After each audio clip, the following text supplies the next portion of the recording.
ដំបូងនេះខ្ញុំសូមគោរពជម្រាបដល់លោកគ្រូនិងមិត្តភ័ក្តិទាំងអស់គ្នានាមខ្ញុំឈ្មោះត្រីស្រលៀនរៀននៅសាកលវិទ្យាល័យជាតិគ្រប់គ្រងជានិស្សិតឆ្នាំទី1ថ្ងៃនេះខ្ញុំបានមកបកស្រាយពីប្រធានបទមួយមូលហេតុអ្វីនាំឲ្យកម្ពុជាទទួលបានពានរង្វាន់ទីក្រុងស្អាតប្រចាំឆ្នាំ2026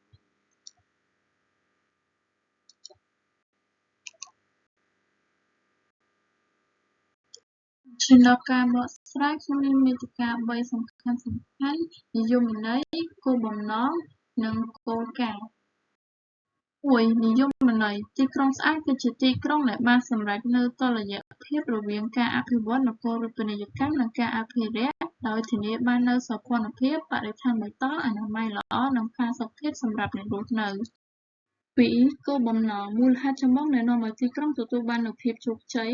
មានចំណុច3សំខាន់1ការគ្រប់គ្រងបរិស្ថាននិងកាកសំណល់2ការយល់ដឹងនិងការចូលរួមរបស់ប្រជាពលរដ្ឋ3ហេដ្ឋារចនាសម្ព័ន្ធនិងសណ្តាប់ធ្នាប់1ការគ្រប់គ្រងបរិស្ថាននិងកាកសំណល់អនាម័យសាធារណៈការពង្រឹងនិងការប្រមូលសំរាមឲ្យទាន់ពេលវេលាដោយគ្មានការចោលសំរាមរាយប៉ាយនៅតាមដងផ្លូវសាធារណៈការគ្រប់គ្រងទឹកកខ្វក់មានការចម្រោះនិងការគ្រប់គ្រងទឹកស្អុយឲ្យបានល្អមិនឲ្យហូរចូលប្រភពទឹកធម្មជាតិដោយគ្មានការត្រួតពិនិត្យបរិស្ថានបៃតងការបង្កើតផ្ទៃដីដាំដើមឈើនិងសួនច្បារសាធារណៈដើម្បីបង្កើតសោភ័ណភាពនិងខ្យល់អាកាសបរិសុទ្ធ2ការយល់ដឹងនិងការចូលរួមរបស់ប្រជាពលរដ្ឋការយល់ដឹងជាសាធារណៈប្រជាពលរដ្ឋមានការយល់ដឹងខ្ពស់អំពីវិន័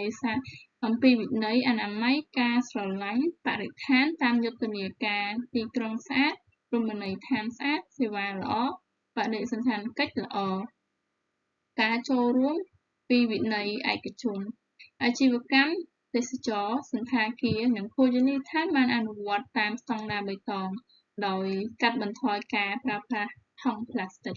3ហេដ្ឋារចនាសម្ព័ន្ធនិងសណ្តាប់ធ្នាប់សុវត្ថិភាពនិងសណ្តាប់ធ្នាប់ការរៀបចំឲ្យមានសណ្តាប់ធ្នាប់ចរាចរណ៍ល្អនិងធានាសុវត្ថិភាពពេញលេញសម្រាប់ភ្ញៀវទេសចរបន្ទប់ទឹកសាធារណៈការរៀបចំបន្ទប់ទឹកសាធារណៈឲ្យមានអនាម័យស្តង់ដារត្រឹមត្រូវទៅតាមតំបន់ទេសចរណ៍សំខាន់គោលការណ៍ទាំង7ដែលជា